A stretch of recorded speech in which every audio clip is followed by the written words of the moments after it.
Hello everyone, welcome to the Watch Poplars. Today it is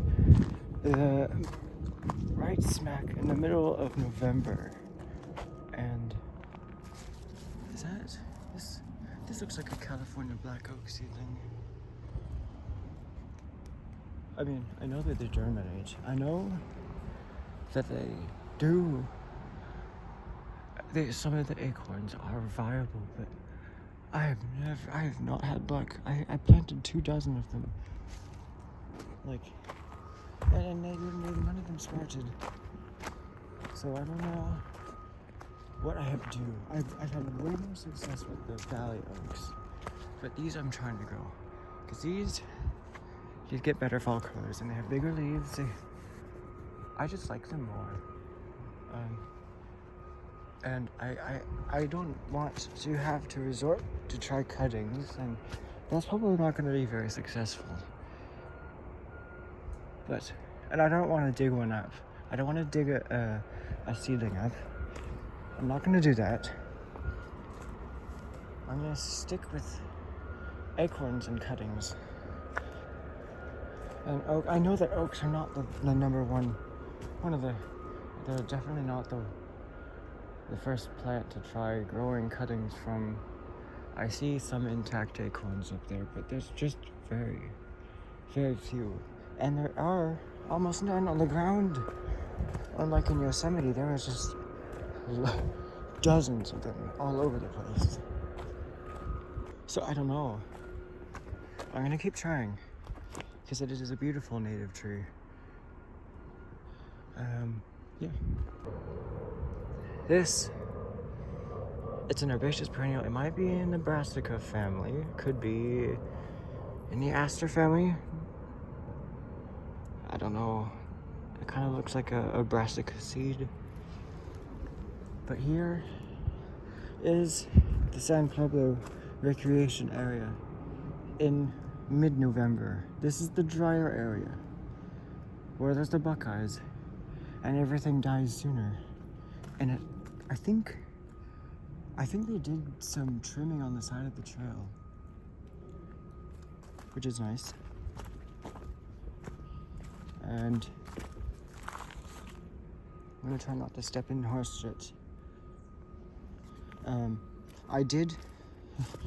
I've lived 18 years, and it was only like a week ago that I stepped in my first shit. So I'm a little disappointed, but at least it's been that long, and I'm probably never gonna, I mean, at this rate, I'm not gonna step in it shit anymore ever again, because I'm very careful. I always look down wherever I'm walking. But anyway, the ashes, okay, this is an ash. This is one of the ashes that was in peak fall colors last time I showed you, and now it is completely bare. They have a very nice structure, and you can see down there are more fall colors, and I'm expecting it to be quite yellow down there because of the ashes, and maybe that big cottonwood further down the trail would be we're getting fall colors. But now this is the most autumn that it gets here. We get late fall colors that can last throughout the winter in very, very tiny areas. But it looks like there was this cutback. So that the ferns, the dry out, I think last time I was like, I wanted to bring a tissue for spore collecting. However, I could just wipe it on my sleeves, and plus besides I already collected like actual ferns, like fronds themselves, the entire fronds. I brought them home. The spores, maybe they're not ripe yet, but at least on those ferns over there. But yeah, now all of the poison oak. I'm expecting to see no more poison oak leaves until February Um, but it is always, if I don't have success with the fronds that I collected already from the Dryoptera, what is it? Dryopteridaceae. But I don't know. Dryopteris, yes. That's the name of it. The wood ferns. There's the sedge area. Now, I do want. I have had success. Well, I successfully found and harvested. Not from here, but from a native sycamore near a BART station of the native sycamores. The seeds are ripe, and I don't know if I will find any on the ground here, but that would be nice. I might, because I already have so much. And you know, the difference of the leaves is a lot different than when you most think of a sycamore. I don't know. This looks more like a maple, but this is a sycamore leaf. I don't know. They have 5 lobes. They have 5 distinct lobes. They have no serrations. There are no toothed, serrated margin on the leaves. And they just have 5 smooth lobes that are pointed at the end. Now, the non-native ones and the eastern sycamores, like the American sycamore, that has 3 kind of serrated margined lobes on the leaves. But I'm so glad that we have a native sycamore, and you can see that the bark is falling off. But because I'm planning on moving to Oregon at some point after college, I am going to have to be careful with the native sycamores because they are not native to California, to Oregon. They actually prefer to grow in Southern California, because they also grow in like Baja California, and if they are brought into an area that's like too moist, they get mold problems. So I'll probably be dealing with that. I'll have to take care of them like with a dish soap, and you spray it on the leaves and all sides, all angles, and then you wait 5 minutes and wash it off thoroughly out of the soil. And it seems to work. That's what Nigel Saunders from the Bonsai Zone suggested, and he's had success with it. Now, wait, hold on. Where was it? There was okay, it still hasn't fallen yet. But last time I was here, as I was walking back after I recorded the video, after I had, long finished the video, I passed by this. There's a sycamore here. I don't know, I think these might be connected. But on this, the top of this has died. And I think in like September and August, this was, it was more upright, like that. And I know it died at least a year ago, because the new shoots along the trunk are from this year, but I am not 100% sure.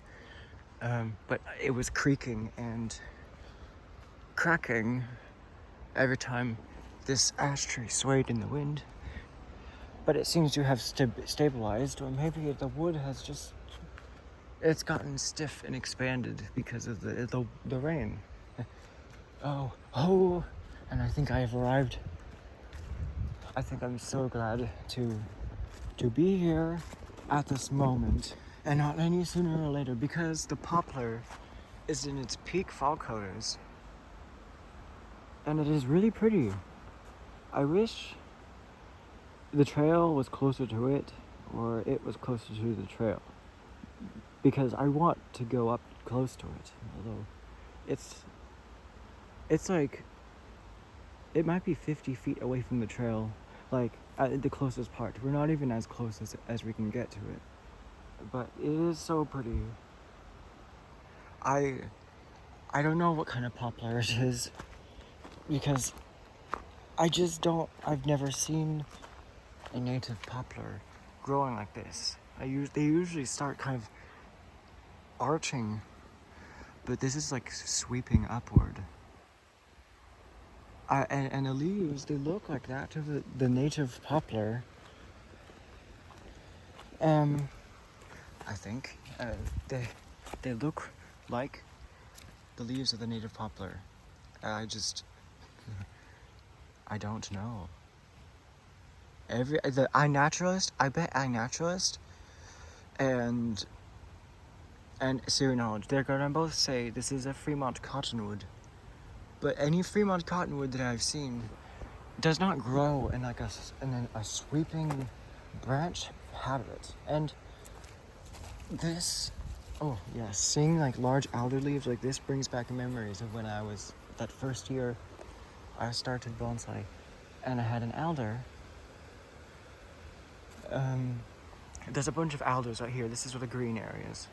They do not get much fall colors. They just turn sickly green and they fall off before you know it.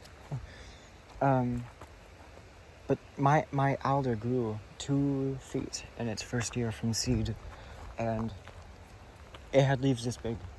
It was really fun. And then the last leaves fell off in like early January. So last time I was here, this was a patch of early fall colors, and now it is almost bare. You know, this is normally what most people would consider like November. Like the last leaves at the very ends of the shoots are sticking, they're clinging on. Everything else is ready to fall off. But there are still ashes of this kind. Fraxinus latifolia. That are still summer green, and some of them peak in mid-October, and then some last until late December. Well, they don't last, they peak in late December. But it certainly is nowhere as close to the range of the fall color timing on sweet gums, which are native to the south. But also in this video, I don't, there's not really a whole lot going that way. I'm gonna stay going to this way because there's just not a lot of change on that. And it was fun going down that way, but I didn't really see a whole lot of variation in scenery. But also, the sky is gloomy, and it was very clear. It was very clear this morning. It was very clear, and then yesterday morning there was lots of fog, and it was really nice. I woke up just as the sun was shining through the fog. But this morning it was clear, and then as I was walking down to help one of my, I guess, clients with her garden, I saw the clouds kind of slowly arriving on the horizon. There is a moldy mushroom here. This mushroom is growing mold. You would have thought that they may not grow mold because they already are a fruiting body of a decomposing organism, I guess. I don't know. But yeah. See, this is as close as we can get to the poplar, and it is all one individual. There's like a group of a dozen stalks of various sizes and ages, but they're all in the same stage of fall colors. This is a bit past peak fall colors, so I think it would have looked its best in like on maybe Halloween. But in a close-up to the alders, they grow like a pine tree. So alders, birches, and maybe some others, they're all able to be styled in the traditional pine style that many bonsai have been styled as, because that's how they naturally grow. Now, I'm not saying that's the only way you can style them. You can style them however you want. And there's some in Greenland that grow up to a few inches tall, and they just kind of spread across the ground. There are also some in northern Mexico, high in the mountains. And yeah, but none of them get really nice fall colors. I mean, at the most, there are some kinds that probably turn brown, but these ones just drop their green leaves. And the fall colors are usually even worse and more unexpected on like an alder in a pot. You won't notice until the leaf is just you can't even touch it without it falling off, and it's still green. But you can see these ashes here. This is an ash. There's a maple right there. There's an ash seedling here. These are gonna probably get their peak fall colors maybe at least in mid-December. This one's probably gonna get fall. It looks like it stopped growing quite recently, and it hasn't even fully lignified yet, the branch. So this is gonna get fall colors in late December, at least. Now, I can see an amanita. This is an amanita. This is poisonous, I think. But maybe it's not an amanita. What does it have? It's not an amanita. It's not, because it doesn't have the skirt. It won't. It's not like those ones in the rainforest that have like that veil, but this is a red mushroom, and I've only seen them in briones around here, but the way to tell if it's an amanita is if it has this little, it's a little tiny skirt around it, or some kind of liner, and then the cap would be kind of, it had these little bumps and kind of shaggy looking stuff on it. But yeah, it's good to see some bright colored mushrooms, because as it gets wetter, you can see more fungus diversity. Now, I think I missed going here in September, so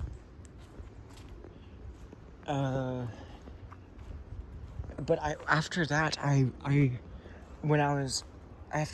finished the video, I was heading back, and I realized that there is a yellow jacket nest further up the trail, and it's at 2 meters away. This is not the yellow jacket nest that I showed you guys like a week ago.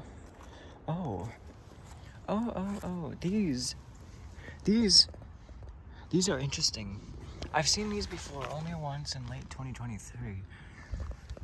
There's a mycelium body right here. It's a little area of mycelium. There are none behind me, so it's where. Okay, that's a different kind. But there's a kind right here, and they have very shiny caps, and I don't know if they would stink. Because I don't know if there are spores. Hold on a second. Do they have pores?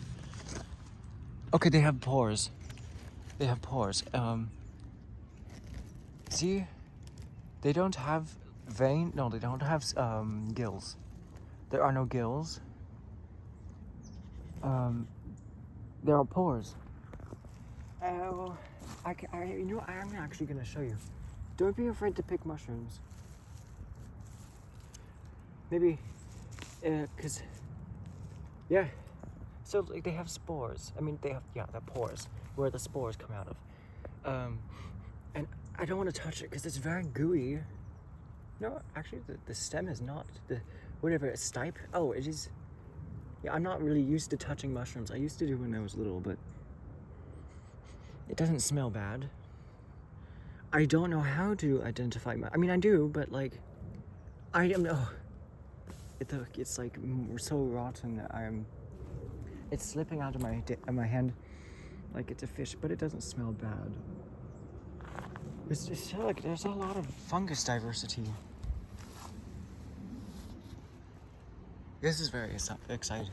Like around December is like the peak fungus diversity. But I don't know what kind of mushroom these are. They have a shiny cap. Yeah. They're very, very slimy. I'm gonna take a picture. Maybe post it on iNaturalist. Yeah. This is the rubus area. There's all the raspberries. There, and last time I showed you, there were a bunch of Helenium puberurum. Puberurum. Pugalium? No. Yes. Puberurum. And it's a native, late blooming kind of aster. These are the rosettes. And I have some at home that I'm growing. And one of them it's like 3 feet tall and it's in full flower next to one of my white poplars.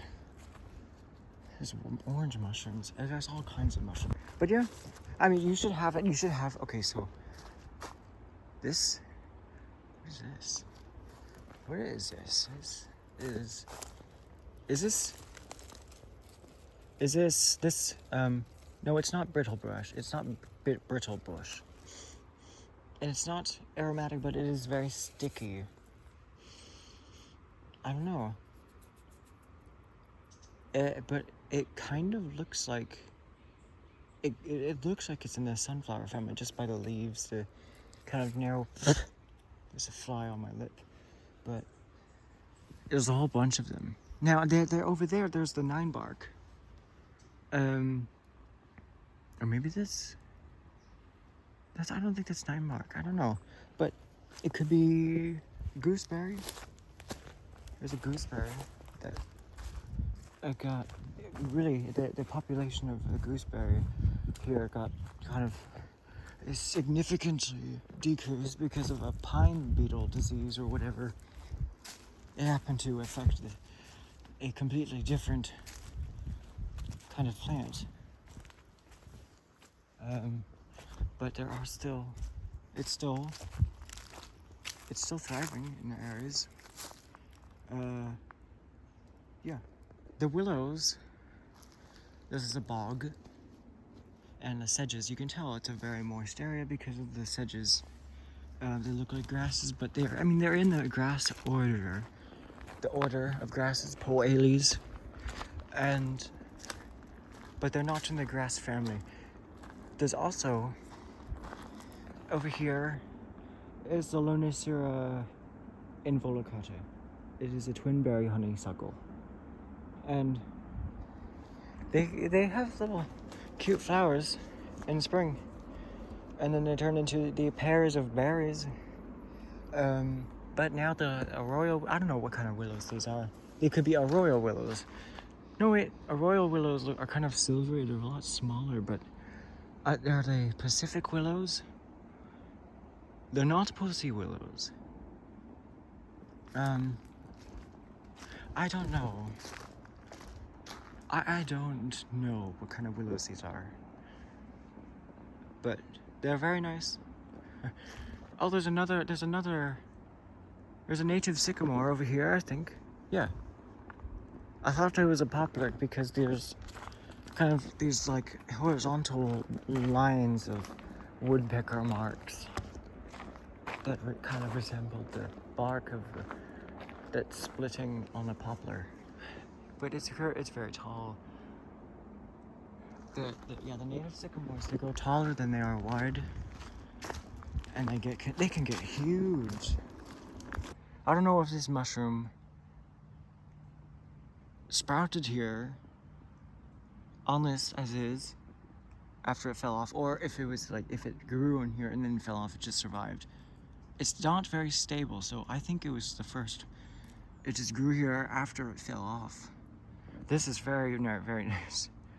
This, you don't often see often. Like a little, like hand-sized piece of wood growing a big fungus on it. Oh yeah, that's really nice. I'm starting to get mushrooms sprouting in around my plants as well. I don't know. I didn't introduce, or maybe, well, I don't remember putting any mycelium in it. It just happened to form in my soil, so that's very nice. So the wasps, the yellow jacket nest was somewhere very close to here. And now it's very verdant here. But there are not yet any efforts to manage I don't think that there are any efforts here to manage what was it called? This teasel. The teasel, they look like thistles. They're little stalks. Those little stalks. They're teasels and they're invasive. But I think it was somewhere over here. Or no, I think it was over here. This little stalk here. Now they cut the grass or something. I don't know. I think it could have been grazed. It could have been mowed. Or it just could have fallen over. But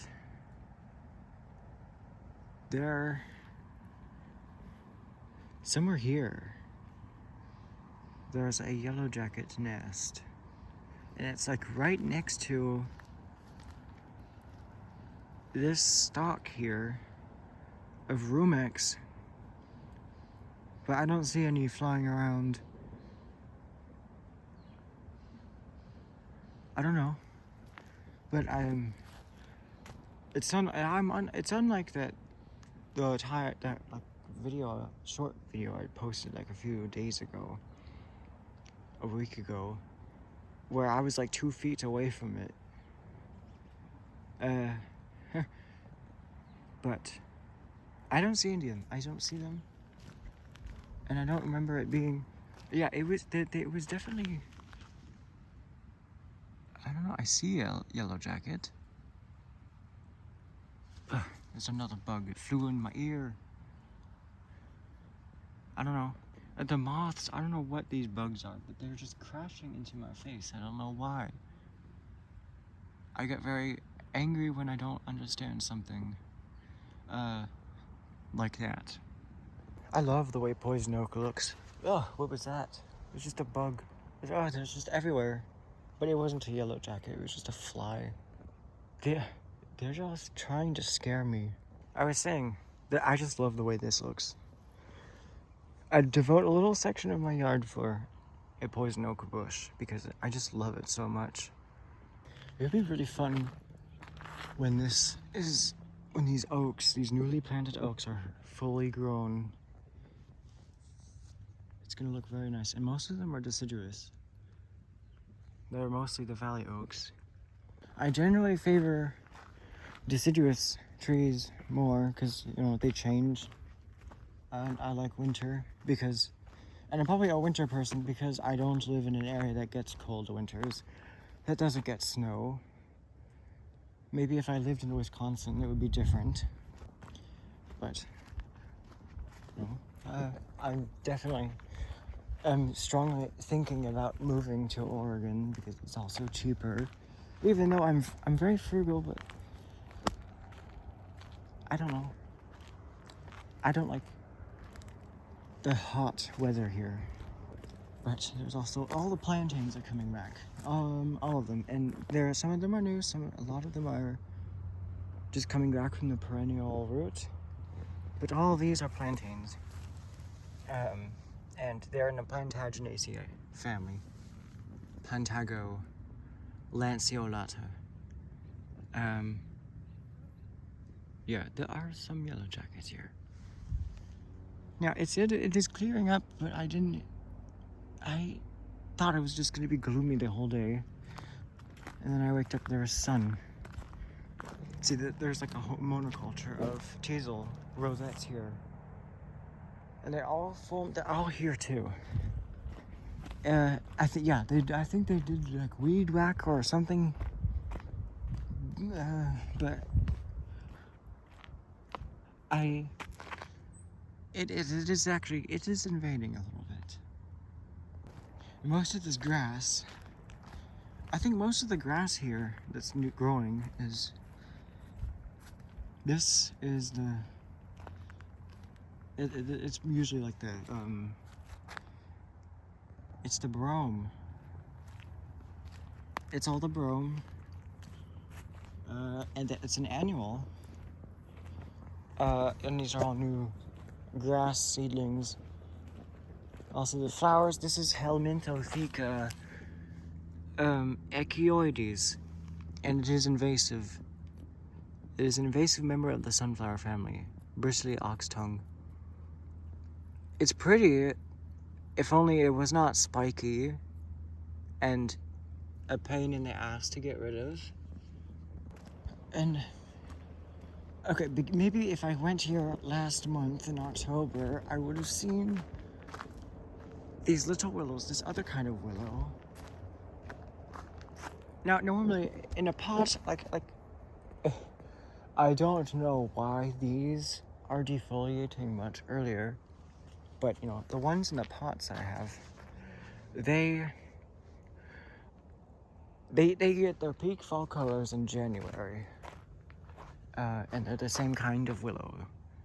I have a red willow, and I have whatever this is. But yeah, this willow is a different kind. It has silver leaves or smaller leaves. They have lost all of their leaves, so I don't know. I didn't see their fall colors, but it must have happened quite short amount of time. I would have expected these willows to still be green until December. I also like this area because now if it was the opposite, now if the willows were the ones that went leafless first and then the poison oak came after, that would be nice, because the poison oak, all you can see when the poison oak is in peak fall colors is just what's on the edge of the trail, and as well as over there. But the poison oak goes through this thicket of willows all the way. And if the order of the fall colors was switched, then right now all of the poison oak would be red, pink, orange, yellow, all of the fall colors you can imagine. Burgundy, yes, you name it. But it's pretty nonetheless, and I love it. I love willows. And I just love areas of like deciduous twigginess, like this. Just like thickets of deciduous trees and shrubs. And when it happens before the first day of winter, it's always nice because it actually looks like a place that I would go to. It reminds me of the places I've been to that are much colder. That is beautiful. I'm not talking as much about botany as I normally do. I think it just depends on my mood. This is the Jersey cudweed. I'm blanking right now. I actually have so much time left. And I could actually, I could like walk back and retrace my steps to see if I missed anything. I still can't remember the name of this. Oh, it's Helichrysum luteolalbum. I was just going through the alphabet. I knew it had an H and an E. So when I got to L, I remembered, yes, Helichrysum luteolalbum in the Asteraceae family. And this is next, it's next to a genus called Antonaria. But also, it's in the tribe, the same tribe that Pseudonephalia californica is in.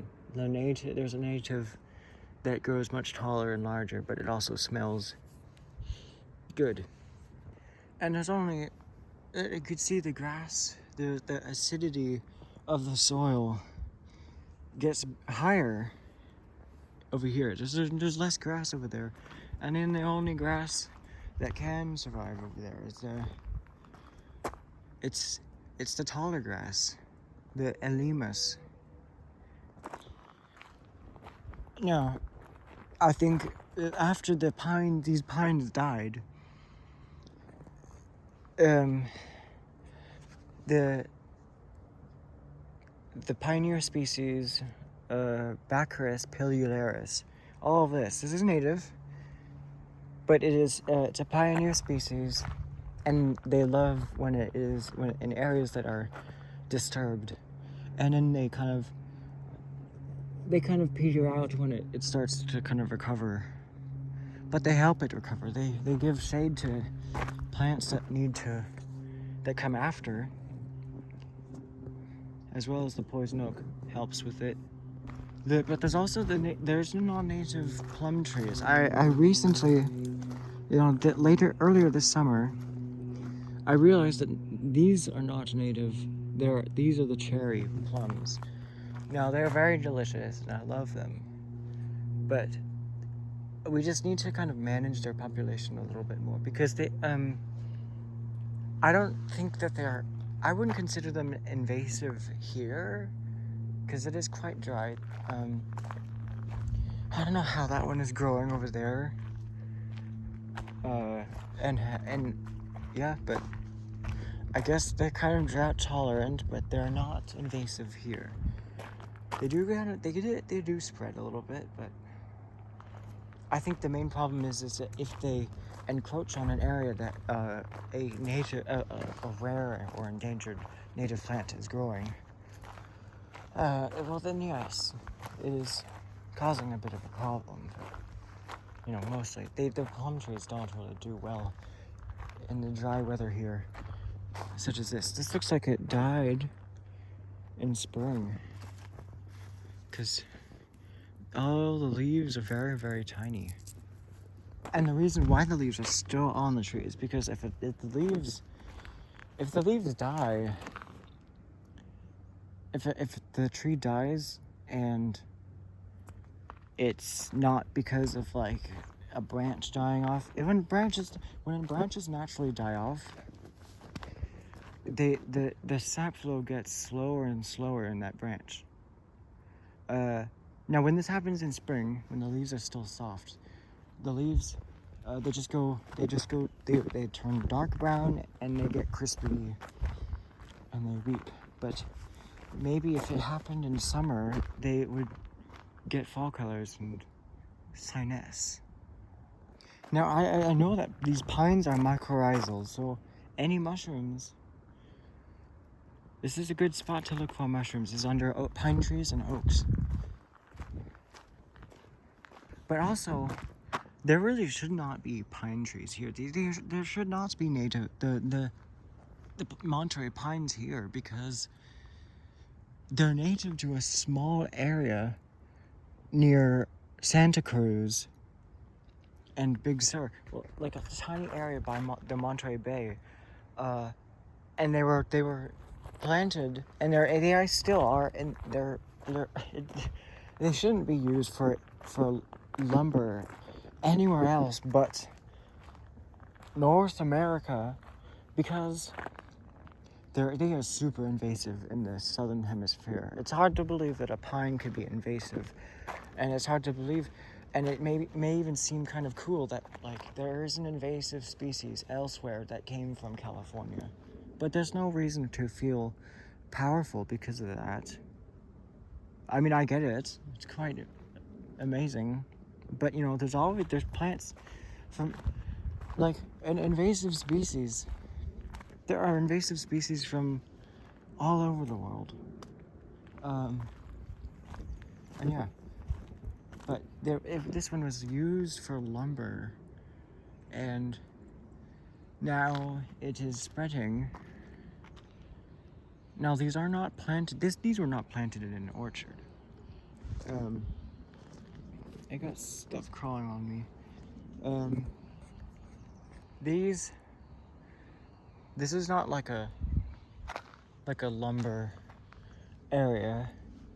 This is just them spreading. They do spread quite easily, but they're a fire hazard because they die very easily. And then they just, once they are ignited, they go up in flames almost instantly. But maybe because of the sap that they might even explode. I don't know. But all the ones that are cut down, all these stumps are ones that have already died. Now after these, let's say if these are removed, I would hope that shortly after that, there will be efforts to like restore this area and make it more of like a native prairie. Almost none of the plants in this open area are native.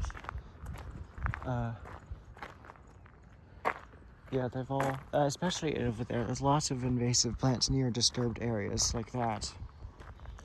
So I think it was definitely mowed or weed whacked, because even the rosettes have been reduced a little bit. But I don't know. It should all. This is actually very bad, because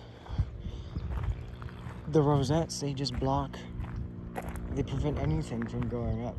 They get very dense. All the rosettes are gonna merge, and it's gonna be very impossible for like almost anything else to grow. So this is definitely what a monoculture is. It is a very dense, unforgiving, tightly packed group of plants, and it's forming a growth pattern that is not how it normally does in its natural habitat. And it is often associated with competing out native species, and it's called monoculture because there's just one plant taking over. So it is invasive here, and that's a problem. So I mean, the rain is expected to happen later this evening, and I believe, because the clouds came from over there, that's where the rain is going to come. But it's clearing out. Oh, I forgot to mention. So we got a solar storm a few days ago, and I saw the aurora borealis. The sky. Okay, so it was very odd. I had just heard on November 11th that there was a solar storm, and I searched it up. I looked at the images of and looked for a map from recently, or like at that time from a few hours ago, and I found one, and it said that we were within the circle, where you can see it through a high exposure camera. Now I went outside around 9 or 8 p.m. and then I looked to the north, and it was it was discolored. It was a bit reddish. It was very hard to tell because I had just came from inside where it was very bright.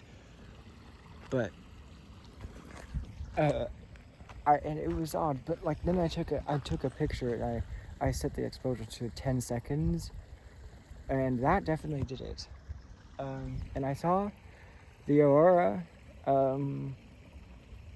but then the clouds started coming up. The clouds rapidly came by. Now this is nice. This is very nice. I think tonight, well, I don't know. It was probably not as much more higher than is now, like when it was raining really hard like a day ago. I don't know, but we're getting rain again later today. But that was really fun. That was the first time I've ever seen the aurora. Now in May 2024, there was also a solar storm, and it was visible in California, but I didn't see it. I could have. I was not able to see it. Maybe I would look back at the photo and I'll know what to look for. I don't know. See, this is what I expect the willows to look like at this time. Not almost bare, but like just starting to get fall colors. Now, there's some cattails here. There's a bog over there.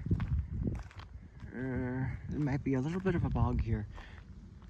And if I want to go over here, I'm not going to go any farther. I think it's because there's a pond over there. But you know, this area is not public. There's definitely stuff going on here. Yeah. What is over there? There's another yellow tree. There's also, you know, just starting to sprout. There's a whole bunch of the invasive erodium.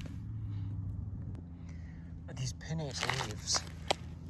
You know, I mean, everything you're seeing here is invasive. There is no native plant that you are seeing in the frames. I mean, this is the only native plant, this plantain.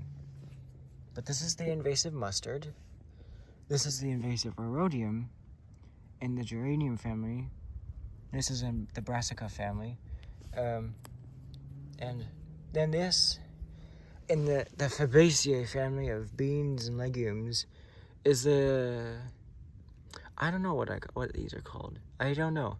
But I just call them burrs. They have these spirally, kind of stiff seeds, and they're spiky. They get stuck to your clothes. And they're very obnoxious weeds. You know, at some point, there are definitely going to be a bunch of naturalized species that should not even have been here. That people should have checked their socks and their pants and their shoes for any seeds and gotten them off before they went on the ships. But there's also this is it's not invasive here. I have not seen it for monocultures.